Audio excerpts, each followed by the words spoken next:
mpianatra teny anglisy misy dia sady 50 menada zay avy aty amin'ny faritra Iva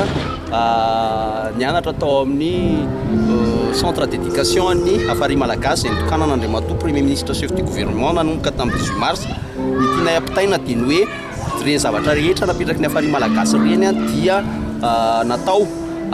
mihodina avokoa ny zavatra tiako tenenina ihany koa dia averiko tsy manao politique zay ary averinay tsara fa hoe ny zavatra tianay atongavana fanontaniana be da be verina inona tena tian'ny Afary Malagasy ho apetraka dia tsotra ihany malagasy zay ty andray andraikitra eto amin'ny tany sy ny firenenay ary tsy voatery hanana place aina toerana vao ametraka ny zandritra rehetra zany zay mafisiko aminareo androany hoe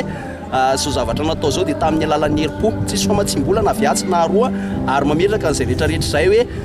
be da be miteny hoe mpiara-miasa amin'ny Afary Malagasy fa valinay le izy hoe raha ho anay matoy zany manao fanasoavam-bahoaka tsy isy takalony dia miaraka amin'ny Afary Malagasy izy zay ka tsy misy mihitsy ny tanjona hafa tsy mitady seza politika ny Afary Malagasy fa dia ny zava-dehibe dia ny hoe ilaina ny ady mafy amin'ny fahantrana ilaina ny fandraisana andraikitra ary fitaritana nataonay tsy vitanay Madagasikara manontolo fa fitaritana ihany zao nataonao zao amin'ireny zavatra rehetra ataonay ireny anaporofonay an'izay amin'ny lakamisy zao indray zay dia mbola hiaraka amin'ireo société lehibe toy ny